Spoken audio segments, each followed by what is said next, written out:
we did some mock, some samples that we're going to work on together. So you want to say who's all here? Yeah, let's go around and just say who's here briefly, and then we can get started. I know there's several people attending remotely. So this is Jen Lindwall, Cassandra Ramirez, Kay Logan, Tom Keller. Or just say your name. Hello, Tom Keller. Great question. Nate Culbertson. Tom Becker. Marilyn Mackwith. Hey, who's on the phone? Carlos Q. Lisa Marriott. Becky Miller. Gladly Beeman. Awesome. All right. Well, let's just jump in and get to it. So I am standing in right now for myself and Caitlin. Caitlin is out with sick kiddos today. So I think I just want to mention that she did a lot of work on this, and this definitely was a team effort with a lot of folks. So I'm going to do my best to kind of provide an overview of how we got to where we are, give some sort of helpful context and instructions for getting these interviews completed, and then we'll take questions. Again, we're going to try to wrap up a little after 4. This shouldn't take quite as long as the rubric training because things are a little bit simpler, and most of you have done this before. So do you want to get can you all see the PowerPoint online? Is your screen shared? Yes. Okay, cool. Do you want to launch the PowerPoint or do you not? Oh, I'm doing that. I see what's happening here. Getting put in charge. Okay. If you want to Jen, is that the one that Cassandra sent? Yes. Yes. How do I advance it? Just click on it and then. Do I have to hit next? Or you can just click the mouse. Great. Okay, so here's what we're going to do today. We're going to talk about why we do phone interviews. The changes we made this year. We're going to do a couple case studies if we can get the sound working. Briefly talk about confidentiality, next steps, and then we'll leave time for questions. So just a couple things about why we do phone interviews. So I think we recognized that in the past, we maybe weren't totally clear on what the purpose of phone interviews were, and so weren't able to sort of maximize the opportunity to talk with students on the phone for 20 minutes after they submitted their applications. But we recognize that ELT recognized that this is really our only chance to sort of quote unquote meet the students before accepting them into the program. And so not only do we get a chance to consider their interpersonal skills, to hear more about their research interests, but it's also our final kind of opportunity to screen them and to look for red flags before we invite them to join kind of the next cohort. And so the phone interviews happen, as you know, after we've reviewed and scored all applications. We have in the past interviewed probably 60 to 70% of the applications that we get. Our final count for PSU applications this year was, I think, around 80. You just saw the number. Was it 81? Yeah, something like that. So I would imagine we'll be interviewing probably 60 people, depending on, sort of how things shake out. But we really want to interview as many students as we think would be a good fit, because we know this is a really great way for us to just sort of actually, see who these individuals are and hear more about their experience. And I think, it is important to mention that some of the things that we have discussed in the past around students who maybe have some ulterior motives for being in the program, such as seeing it just as a scholarship opportunity or just as a resume builder, this is a good chance for us to talk with them and make sure that they understand what the program is, what we offer, and that they're kind of on board for kind of the 3-year research training model we have. So we have made some significant changes this year, and in part we're looking to ask students questions that aren't just repetition from the interview or for the application process. So in the past, we would just say, hey, we're going to ask you some questions. Feel free to repeat what's on your application because we may not have looked at it. And this year we're recognizing that that's not actually a great use of our time. No. Because this is, again, the last chance we have to really hear from them and ask any follow-up questions we have about their sort of, presentation of themselves as prospective scholars. And so we're going to be a little more intentional about that this year, hopefully without creating too much more work for you all. So in terms of changes this year, I can run it too if you want. I'm good. I'll figure it out. What's new? Okay, application summary. This was my idea, but I'm sad because it's going to make a lot more work for us, so I hesitated to even bring it up, but we'll see if it's actually helpful. We thought that it'd be great, instead of having everybody go into the system and do the arduous scanning of 20 pages of information, we're going to just put together a one-page sort of cheat sheet on each applicant with the basics of who they are, where they're from, and then their short answer essay responses. So instead of signing into the system and having to dig and search, which I think sometimes for me stood between me reviewing the information before the phone interview and not, you will just have all the PDFs or there'll be Word documents, and we're going to ask that you review those before the interview. And again, this is so we don't have that situation where we're saying, hey, I literally don't even know what this student's major is, anything about them, and then the phone interview, they're just repeating what they wrote on their application to me. Daisha brought up a really good point. We would never do an interview with like a job candidate without having looked at their resume or their cover letter. So this is sort of the same principle applied. So go ahead. Question. Yeah. So with the 10 students that I got, I wouldn't be interviewing those particular students? Because it could be. Okay, good, because that makes things easier if you've already seen your application. I know what those 10 students are like, and then asking follow-up questions makes it easier, at least for me. Yeah, and in a getting perfect, a whole new candidate. Yeah, in a perfect world, we'd love to align that more intentionally, Right, but it's such a really logistical situation because all the students sign up for a slot, and then you'll sign up for a slot, and so it would really just be by chance. Okay. You end up they sign up for a Monday at 9 and you're the interviewer. Okay. I think it would be ideal if we did it that way, but the way that the application or the way that the interview sign-up system is set up, it just would be logistically pretty tough. All right. But maybe in the future we can figure out a way to do that. Since you did all the numbers, can I ask how many people are going to admit? Well, we only have 15 spots written into the grant. However, there are 13 extra spots that UH and Chemeketa have given up, right, because they're not recruiting Cohort 5. And so those spots will have to go somewhere, and likely some will go to PSU. I can look at Tom. Oh, wow. 15 only. Only 15 is what was in our. How will that get decided? Not that, it's Do you want to? weighted that? somehow? Well,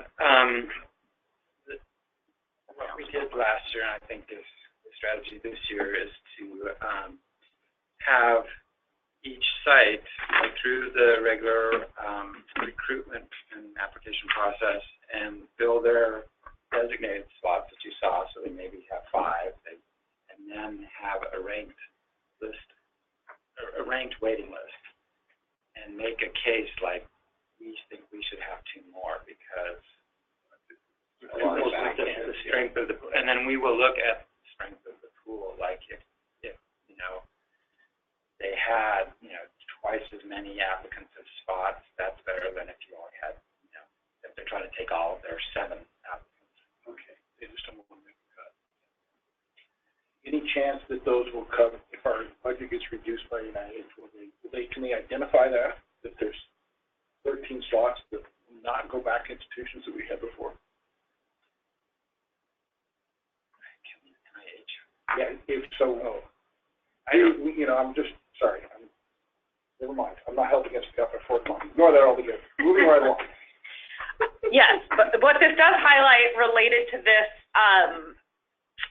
training is that this is going to be a really competitive process, because even if we give ourselves even if we get an extra 5 spots, we're still only taking 1 in 4, and so that's I think why some of this. Doing this process consistently is going to be especially important, so that at the end we kind of know at least as close as we can be to like who the folks are that we want to select. So you're going to get an application summary. I think we're going to just do a Google folder, like a protected Google folder, and we'll just put all of them in there. And so we're not going to attach them to an email or anything like that. You'll just go in and search by last name, and again take 15-20 minutes before your interviews to look over the people that you have. For that 2-hour chunk. In terms of the questions are more behavioral this year. And so we worked on these. The executive leadership team came up with these questions. We felt like last year we weren't necessarily gleaning new information from students from that interview, and so we landed on these 4 questions. I don't think they are the only questions we could ask. They certainly don't provide, every piece of information that would be valuable, but we only have 20 minutes. So we're going to ask students why they applied to be a scholar and what they hope to gain from the program, what issues or topics inspire them to do research. And then we have 2 behavioral questions. The first one is, tell us about a time you worked on a project with someone who is different from you. How'd you handle that situation? And then the second one is asking them to share a meaningful learning experience they've had and how they hope to apply it in the future. How could I work on someone? I'm sorry, you're serious about that sentence? What do you mean it's different from me? If I work with someone, then they're not me, or I'm. We mean different from you, like they are not like you. Oh, I'm sorry. Okay, sorry. Well, so they're different from you, I think is right? No, I understand that I was meaning that as someone who was not you. Well, of course, if I'm with somebody, they're not me. I'm sorry. Okay. So I can talk a little bit more about some of the things we're thinking.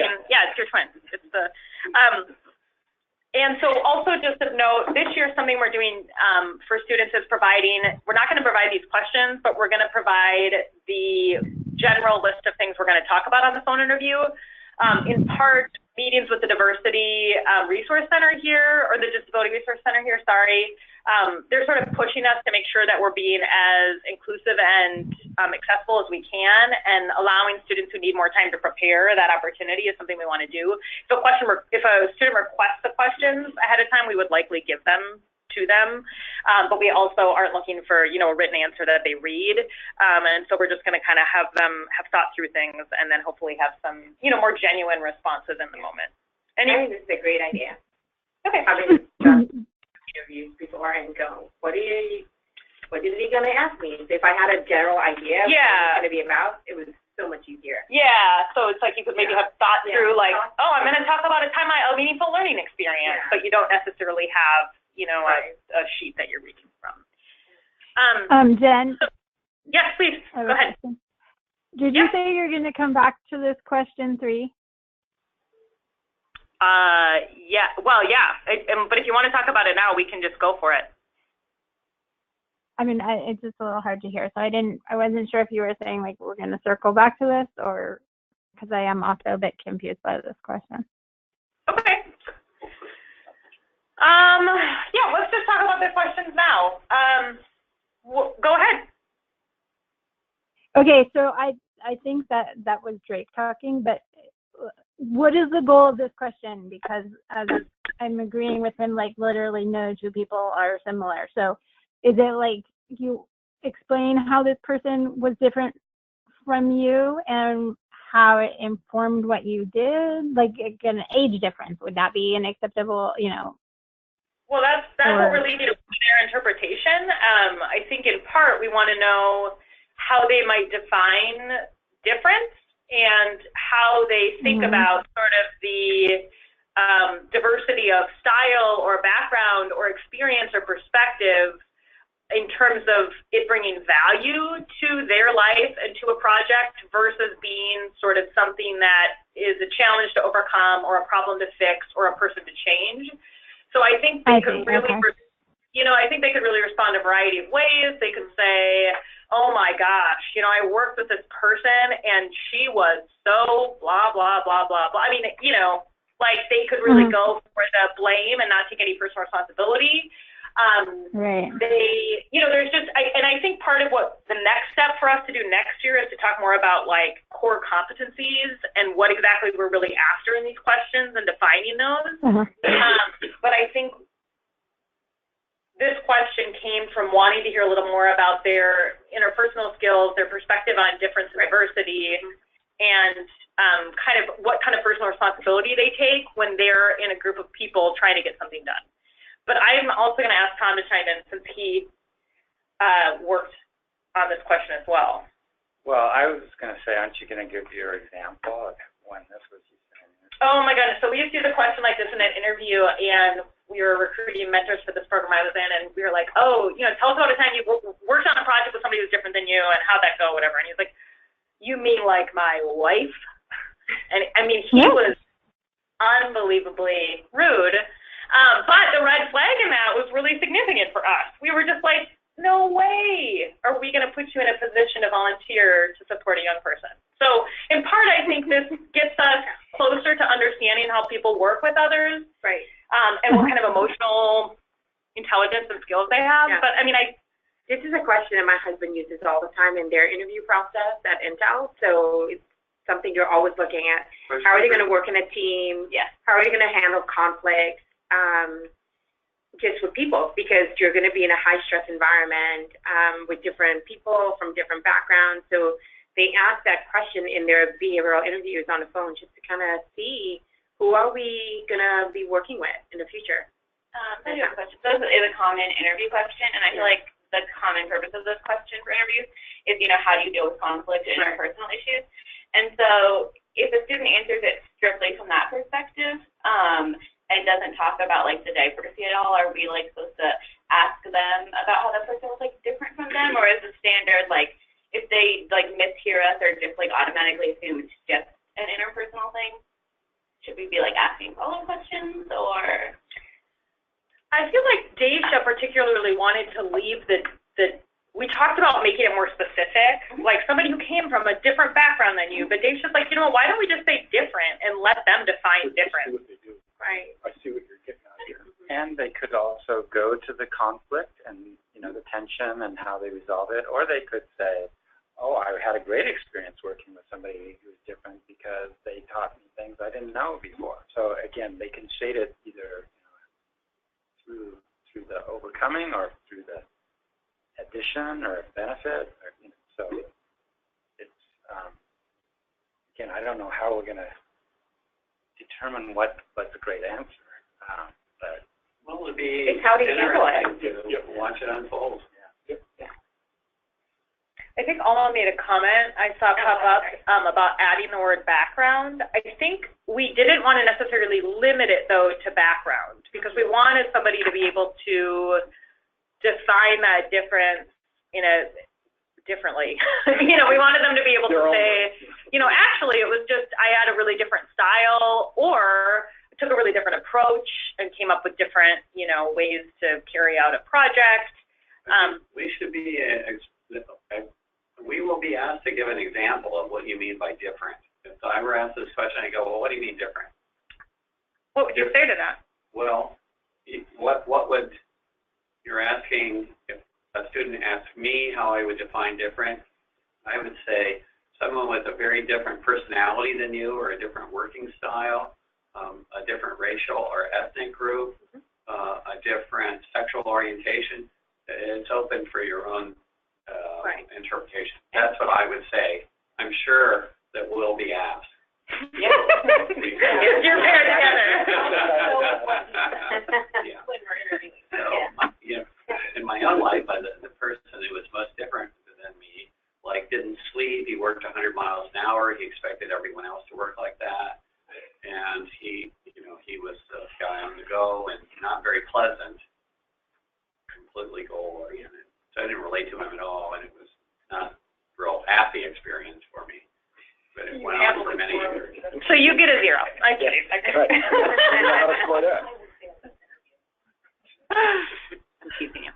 Oh, that's good. I think your answer, though, of defining difference is great. And I think the variety of it could be different style. It could be, and again, I don't think somebody talking about it as a struggle isn't necessarily a negative. We don't need people to, give some sort of lofty or disingenuous response to how great it was to learn from somebody who maybe had even a dysfunctional way of being. But I do think we could learn a lot probably about them from there. Yeah, I know it'd be interesting.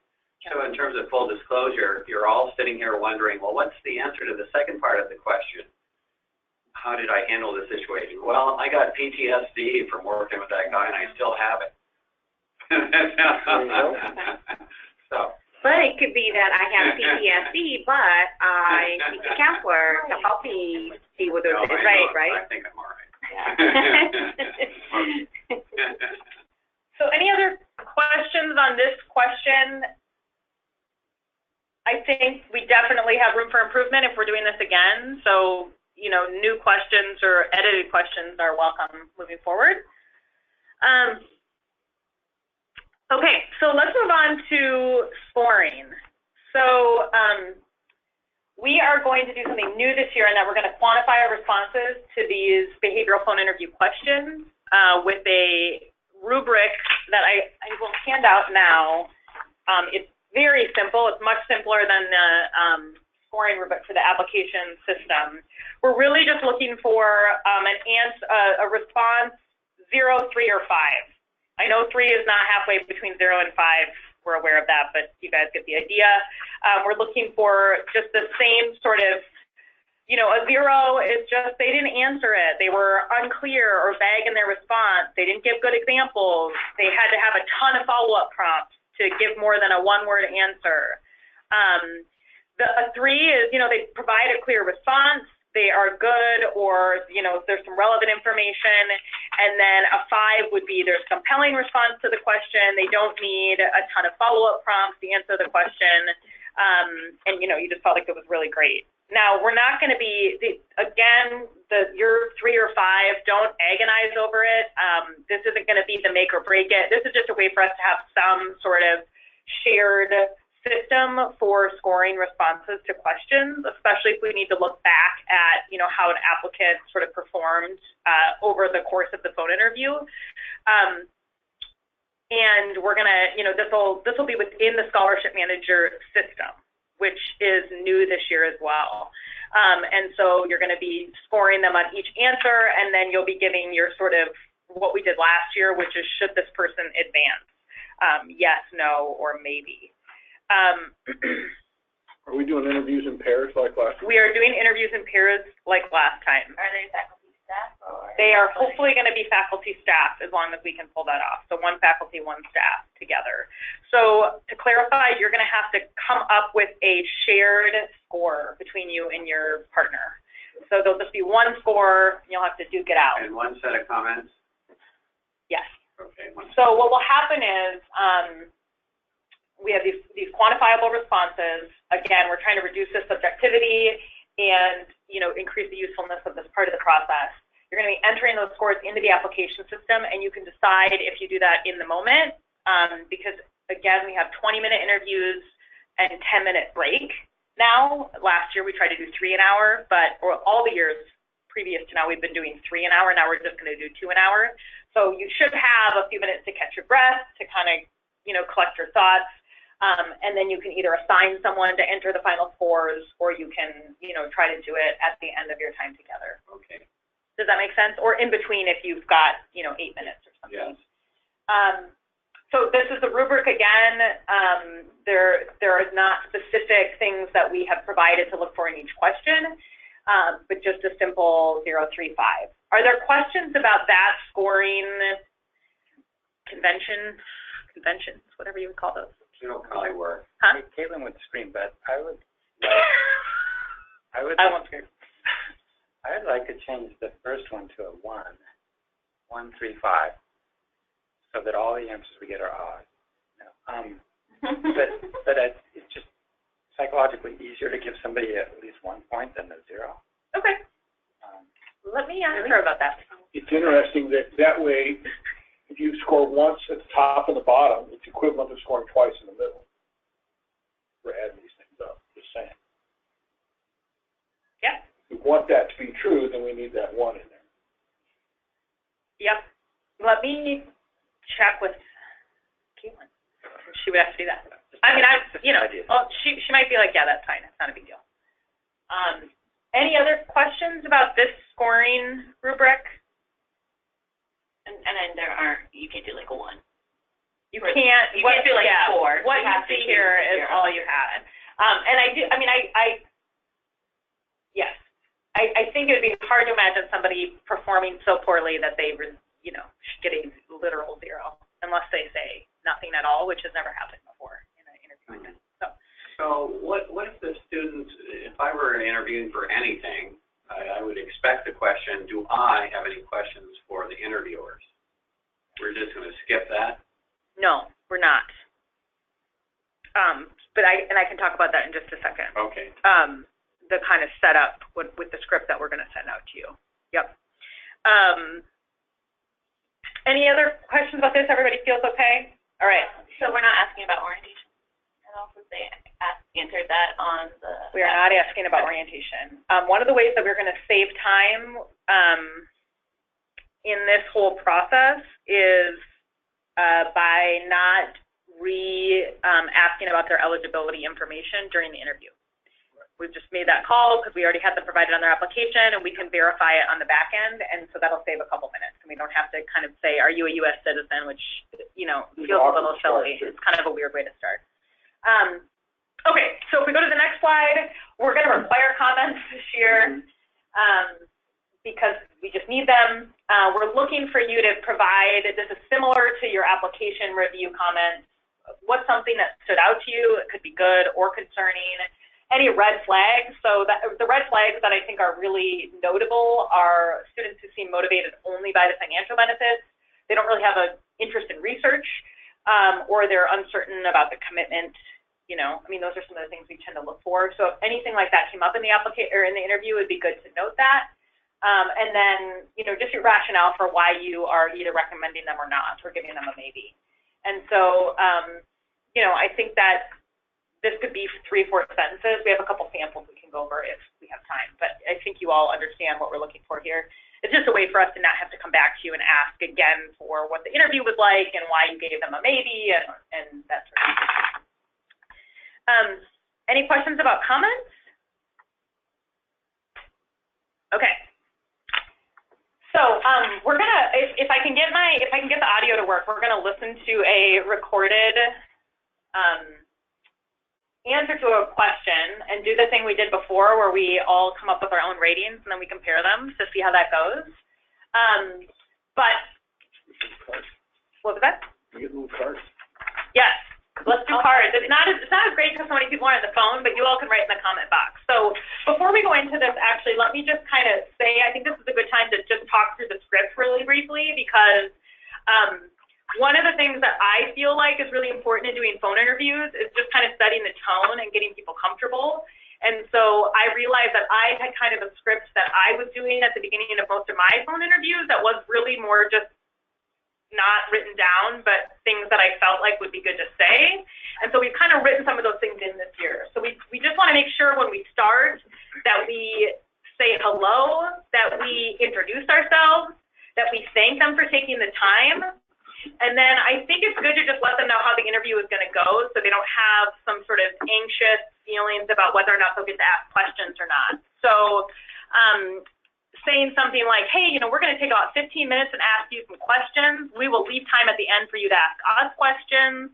We want you to know that, you know, we're asking for some specific examples, but we also recognize you might need a moment to think. And so it might feel a little awkward because we're on the phone, but feel free to just take a breath and take the time you need to think through your response. Just kind of let them know that you want them to be detailed, but also brief because of your limited time, and that you'll ask follow-up questions if you need more information. So those things are written into the script just because I think that, you know, you don't want people to just feel more stressed out about the process than they need to. And I think over the phone it can be even harder because you can't give them any nonverbals about just, you know, welcoming them or like taking a deep breath or anything like that. And so if you could just make sure, if you haven't been doing that in the past or you're new to the process, that you figure out which person in the interview team wants to kind of just set things up, I think that, you know, will be helpful. And if we do end up with students who request accommodations, which is something we built into the process this year, Caitlin and I will take care of figuring that out. So if a student requests Skype, if they need an interpreter, we are putting together more kind of resources around that. And so if that impacts a particular interview you have, we'll let you know. Has this come up before? We have never had to have an interpreter, and we have not been very upfront about offering accommodations, and I think that we know we need to do that. Yeah. So we're kind of doing level 1 stuff right now. We're talking about like what's the basics, and then we're going to kind of keep figuring out how we can go deeper in that stuff. So, yeah. And so you're saying we will get a script? Yes, that will come in the email. Yeah, it's done, but we just didn't want to, you know, overlook people. Okay, great. So you'll have a script to walk through. Then you'll be skipping all that front end stuff where you verify their citizenship and all that stuff. You'll be jumping right in. And so I usually say, okay, do you have any questions about the interview process itself, or can we get started? And usually they're like, no, let's do it. And then you can ask this question. So let's see. I'm going to see if I can play this on my phone. I'm sorry, people on this is. We can't get the audio in here to work, so we're going to try to see if it'll be loud enough. And you may recognize this voice because it's our very own Katya, who is kind enough to record this for us. So the idea here is if you were to hear this response. I have it on my laptop if you want. Oh, really? How'd you get it? Oh, okay. All right, so do you want to start it over? And can you turn your laptop around?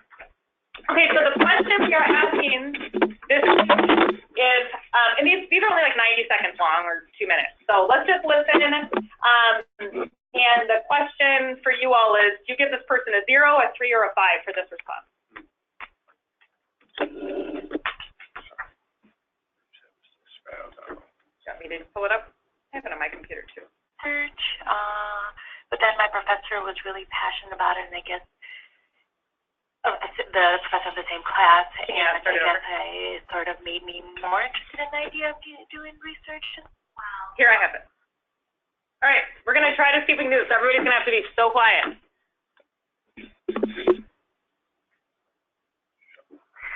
Well, I first heard about the program in the fall when I sat next to someone in my, I think, psychology class who was in there.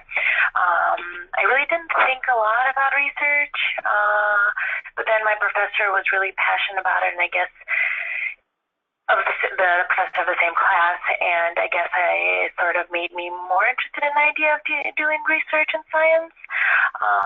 My classmate talked about EXITO and how good the financial benefits were, and it made me think that it's something I should check out.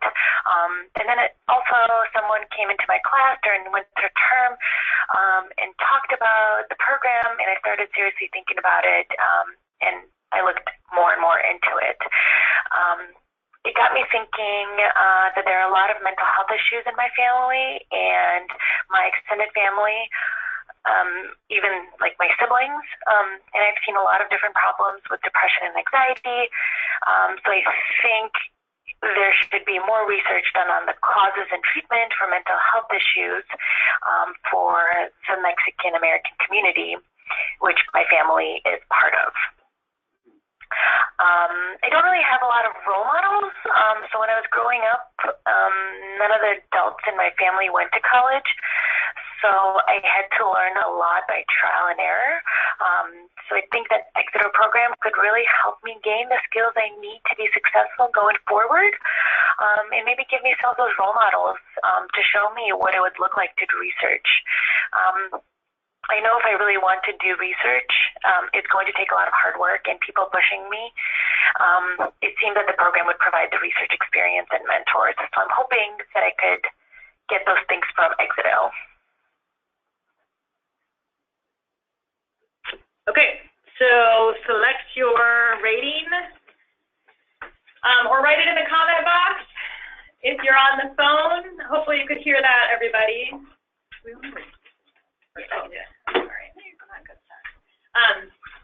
Okay, so let's go ahead.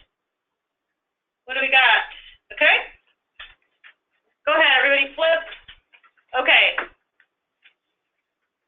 We've got 3. Oh. Okay. Okay. So this is interesting. We have mostly 3s in the room. We've got 1, 2, 5. So maybe let's hear from a couple 3s or 2 people maybe. Why did you choose 3? I gave it a 3 as well. Okay, cool. So no clear path, no fire in the belly about, this is the path I wish to go career-wise, or at least explore. Started off very, very poorly, and then saved herself with, there are issues in my family that I'm curious about from a research standpoint. Maybe I have something to contribute, and I could gain something.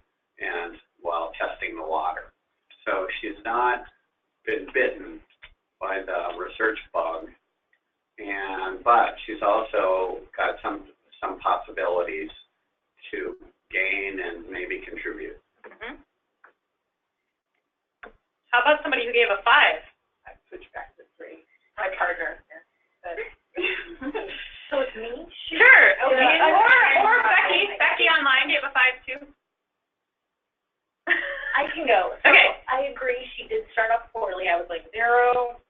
And then I felt like her answer definitely got a lot stronger. And even though I agree she doesn't necessarily have the research fire in the belly, it seems like she's the perfect sort of person for EXITO. And she knows enough about research and the goals of the program to understand that it's mentoring and all of these things that we could provide students, and she seems like the perfect target audience. Like, she doesn't have role models in her life, but she's got enough interest to kind of suss out that, oh, I have, people in my family have mental health issues, and can see kind of a bigger, more global picture. So even though she doesn't have the experience, we don't expect them to have a ton of experience. So I thought her answer was pretty good. And I would agree. Becky said, I agree. She saved the conversation, had a personal connection and passion for mental health. Wants to learn more through research. Yeah, and I would say I would definitely probably still give her a 3 just based on this simple rubric that we have, but I would definitely have picked her as a 2 for should we recommend the scholar. Yeah. Yeah, which I think is a good point, that your recommendation will have more weight than the 3s, the 2s. Right. Where that comes in is probably when we start to when we need to actually start really comparing students and looking at how many, of the people who were babies had really high scores versus low, that kind of thing. So It's also the first question, so they might be really rocky on the first question, and then they might do excellent in the other questions, which changes your score and then your overall opinion. So yeah, that's absolutely true. And I think, for this student, in that second question, what kind of things make you interested in research? That you could learn a lot more about them there, right? Anything else on that exercise? Good. Okay. Were you going to say something? No? Okay. My only thought was, just the interpretation, why did you apply to be a field scholar? She started out with a very kind of, practical, why? Because somebody told me about it. And, that rather than the higher level about what this is going to mean to me. But again, it came around. But I mean, I think those kind of distinctions are important. You're looking for that extra depth or that higher motivation than just if they're taking it very concretely, because this happened and then this happened and then this happened. That's why I applied. Yeah. That's how I applied. Yep. My friend applied. Yeah, I think that's a good point. And I think part of why this is helpful is because a lot of times students do a stream of consciousness response where they do kind of start out in that space and then they kind of get to their point, which, isn't ideal, but is realistic, I think, for a lot of the students we interview. Let's do one. We have one more for the behavioral, so I think it'll be interesting. These aren't meant to be a 0 or necessarily a 5. I think they're meant to kind of be up for a discussion. So let me see if I can get that one. There we go. All right, so this is to this question about sharing a meaningful learning experience. That's hard. Well, I guess I can think of one time. So when I was in high school, one of the kids I knew asked me to be part of the international club. I joined it and it was really great because I felt like I was making good friends and connecting with kids who I could relate to at school. Because I wasn't relating because my family moved to U.S. from Taiwan when I was young, and even though I learned English fast and tried to blend in, Sometimes I felt like a little on the outside with classmates at school, so this was a good chance to meet new people, you know, and have more social time with friends. After my first semester with the group, the teacher in charge asked me to join the Student Advisory Council and do some work to help with the organizing. So I was like, yes, but then once I got on the council, the teacher kept asking me to do more and more stuff for the group. And so it seemed really out of line with what I should be doing, like working at administrative stuff. So pretty soon I was like so busy trying to do the stuff for the club that I started having a hard time in my classes, especially my biology class. I didn't know what to do because I didn't want to let anyone know or let anyone down, but it also seemed like I was sort of not appropriate, you know, how this person was asking me to do so much stuff, and maybe that wasn't related to what I'm supposed to do. I didn't say anything, but ended up getting a D in my biology class because I didn't do well on the test. So I think looking back, I really learned the importance of speaking up when I feel like something isn't right. It's okay, you know, to say no. But in terms of the future, I think I want to make sure that when I'm in a situation where I do say yes to things, that if it doesn't feel like what was asked of me is fair or what I signed up for, I can say something, even if the person I'm working with is someone like a teacher, you know, in a position of power. All right. She's good. Katya is. We have to wait. Yeah, I just wrote those out, and then she just like made it sound like she was off the cuff. That was amazing. This is someone you know that. She's a grad student for EXITO. Yeah. So she's the ideal person for this. Ready? Okay. So what are people gonna give it? All right. Okay. Interesting. How about online? What do we got? What did you give it, Drake? Oh, okay. Nice. What do people think on the phone? Could you all hear it?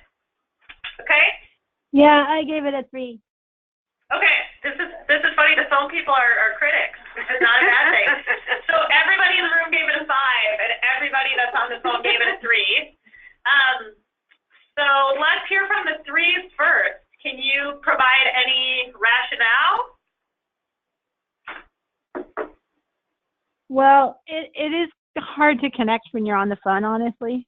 That might be why, like, it sounds blah. But I thought it was a bit odd choice to choose something negative, but I guess maybe that's not a good assumption. I don't know. Like, that seemed a little off-putting to me. I know the word was meaningful, so that could be interpreted however, but. Anybody else on the phone who gave a 3 have anything to add? Becky said that Becky and Carlos both said they were stuck between a 3 and a 5. Okay. I thought it was, as it was going on, I couldn't help thinking of someone who I know well who hasn't quite learned the lesson yet. She's at an age when it would have been good to have learned it long ago. I was ready to give it, at the beginning I was trying to think of this, am I between 0 and 3? And then as it went on and it got to the end, once again I'm going, oh my God, this is exactly what it's marvelous. I mean, I say I would give it a 5 because it really resonated with me because I'm on the Scholar Success Committee and I do these Scholar Success Plan meetings with the students. And so often stuff comes to a head and they're placed on warning because they're facing challenges and they're not coming to us.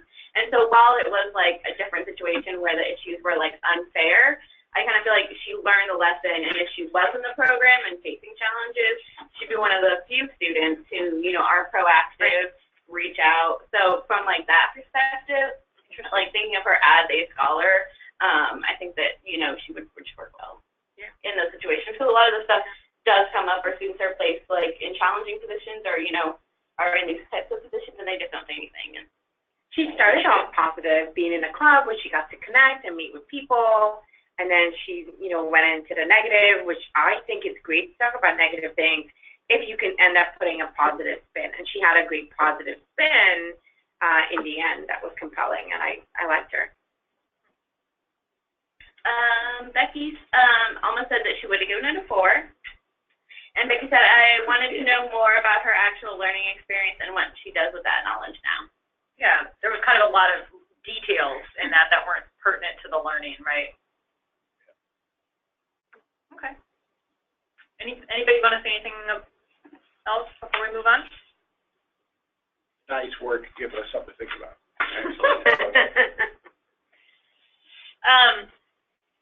I love it. I love training activities. I just think you're going to just, any opportunity I get, I'm going to get them in there. There you go. Huh? So I think the takeaways from this are not, there's no right answer to this question. I think we all recognize that one of the challenges we face is trying to rate somebody's response to questions when we just have limited information and when we just get to hear that once. I think something to think about is would you have asked any follow-up questions? Would you have prompted for any more information? Because some of the things you're wondering about, Becky, for example, might be something you actually could just ask. Oh, well, so what, tell me a little bit more about what that learning experience looked like or felt like, or is there anything, have you applied that since then, or something like that might be things you want to follow up on. But in keeping with our time, let me just kind of go through this and then we'll leave time for questions at the end. So the unacceptable comment is blank. Caitlin, Caitlin's like, we're putting that up there again. So unhelpful comment, I think sometimes what we tend to do, especially when we're in a hurry, what I tend to do when I'm in a hurry is do things like, Sarah was good, she answered all the questions well, she's really interesting because she's a second-generation immigrant, I think she'd do great in EXITO. Which is, I can see why at the moment I would think a thing like that is helpful because I literally have probably done this comment. But we're looking for more detail here. We're looking for, again, those 3 things where you say what stood out to you. So, Sarah was a strong candidate. She clearly articulated her research interest in better understanding her issues within the Mexican-American community, her personal experience. What stood out to me is that she seemed really clear on her future direction and had a good sense of how EXITO would help her reach her goals. So, is there any red flags? If you remember from, the first one she did, we didn't necessarily talk about this, but she did reference EXITO as a scholarship. In that first one we listened to from Kasia, there was the mention of the financial benefit, but then also saying, she mentioned that she knows it's not guaranteed in the future. So how big of a red flag is that? And then why are you recommending or not the person? So if we can do this, even if it's a little shorter than this for every candidate, I think we'll be in a better place. Can we bullet our comments? Would that be more efficient for you? I don't know if the system, because this is within the system. So you can do like 1. Yeah, I don't know if you can bullet. I can't remember. Or 1, 2, 3, 4. Sure. Doesn't matter. Yes. And again, you're kind of doing this. You can just jot them down, and one of you can volunteer to put them in, or you can do them. You can leave time and do them in the moment. Any questions about the comments? Great. Can I say something about that? Please. So I work with scholarship managers of the program a lot, and it's frequently slow. Yeah. So I would, even if you want to enter your comments in the moment, I would have a written backup just in case, because it's a problematic program. Just so, I don't want people to enter their stuff and then have the program blow up, and I feel like that could happen. I think the scoring is a little smoother. Okay. Than the actual application part, but I think you are correct in that it probably wouldn't hurt to have a text that you can copy and paste in from, like a Word doc or a Google Notes. Yeah. Yeah, that's a good idea. That's great. Because, it's been really slow today, so I've been traumatized by it many times today, thinking about losing comments. Yeah, that's not great. Yeah, terrible. Right. Okay, so just to mention about confidentiality, these applications contain a significant amount of personal information about students, and so we really just want to be careful with this information. We really don't want to be printing or emailing applications, and because we're going to be creating these sort of summaries of each applicant, we don't want those to be just floating around or pulled out onto your desktop or whatever. So if you can make sure that you're not having any paper materials that aren't shredded or sending any emails, that would be great. And we'll have private rooms available to us so that... In the past we've had the duos, because everybody's in different locations and buildings, figure that out on their own. Can we come here once? Yeah, so if you need help with that, let us know. Usually it's like, if it's Tom and somebody, they come to Tom's office, or, you know, people who have private spaces, but we have an interview room over by our office as well that's usable. So if that's a problem, let us know. So last year I took paper notes that I kept locked in my drawer, and it ended up being really helpful for the secondary meetings. Oh my gosh, because we had to go back. Because we had to go back. So, I mean, I'm more happy to not take notes if we're not going to need to go back. I think if they're in a locked drawer, that's fine. And then I'll try them out. Okay, I think it's more like sometimes, you know, we print off the summaries and then we have them on our desk in a stack of papers and things that we don't necessarily think about. We're just, wanted to mention that. And then let's see, is that it? Oh, next step. Okay, we closed the application on the 22nd. It is done. We were glad we extended because we got 18 additional applications after the deadline. So we ended up with 79 for PSU. Reference forms were due last night at midnight. Scoring begins today. I'm sure you all are, done already. I'm kidding. I looked at the email though. So we can do the scoring is something that is ready for us now, and we can do it right away. Yeah. Are you one of the scorers? I think so. You sent me a list of 7, 8 people. Yeah. Yeah. So that is, yep. And Caitlin did that. I need to give her credit. That was all her. So yeah, you can start that whenever, but it's due next Wednesday at 8 o'clock. Okay, and then there'll be some online tutorial on that, on how to score. That went out last week. I was gone, so I may not have gotten it. Yep, so I can resend it to you. So we did a meeting like this for the scoring, but then we reduced it down to an 18-minute video recording, and then there's a couple written resources that you can use as well. So I'll resend it to you, and then if you have questions, you can let me know. And or if you want to all the forms and so forth will be in your email, or what? Or I go online with all this stuff? Yeah, you do it in the system. Have you done that before? Probably. Yeah. I did it last year. I'll follow up tomorrow morning, and then you can let me know if you have questions. I don't want to let you down. No, thank you. You can call too. We can talk on the phone too if that makes it easier. I know it's kind of a lot to take in. And then the scores and phone interview availability are due on the 6th. So you are in your email about which applications to review. There's a doodle poll where we're asking you to tell us which times that you are available to interview. And we will try to be equitable in spreading those out. So you're not going to get interviews for all the times that you enter. They'll be divided evenly. Let me think. Did I know who I'm paired with for interviews? It'll just be based on who's available. Oh, okay, great. Yeah. Because we can use my office as a private. We usually try to pair faculty and staff together, so that helps since most faculty have an office. So the next step, score your applications, let us know your phone interview availability, and then again, the day before your phone interview, you are going to get all the information you need. So you're going to get the applicant names and the phone number that they've listed. You are going to get a link to the drive where you can access the one-page summaries that you could review either a day before or right before your interviews, the copy of the rubric, and then the instructions on how to enter everything into the system. Any concerns, questions, comments? You are exactly at 4 o'clock. 4 o'clock. Yeah, so thank you all. I know this is a lot of work. It's a lot of work, and it's a lot of work, but it already has been, and you are all continuing. And so it's really, really appreciated that you're stepping in and making this happen. And I feel like we're doing kind of a grand experiment to see if we can make things easier in the selection process than we did last year. And if none of it works, well then, we'll know we tried. I mean, it's still as hard at the end to figure out, who the candidates are that are going to be in the final pool. Yeah, then we'll just, So we just need 2-hour block time that we can do phone interviews. Yeah, and there'll be 4 interviews in that 2 hours, so there'll be 30-minute chunks.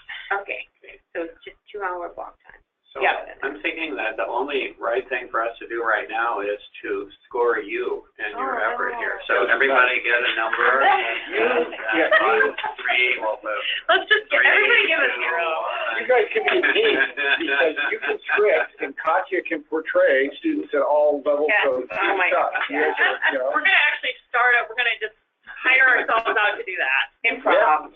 Yeah. I'll let you to go 5. You all are very kind. That's on the table, gave her 3. Oh, Becky, I mean, wow. Becky, that's not the scale. Yeah, thank you all. Very kind and much appreciated. Thanks.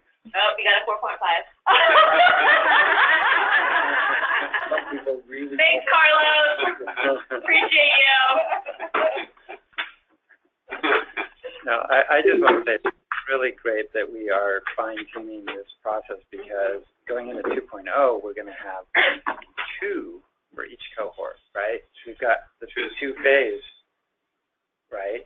I mean, initial involvement in EXITO, and then a second process for who's going into the placement.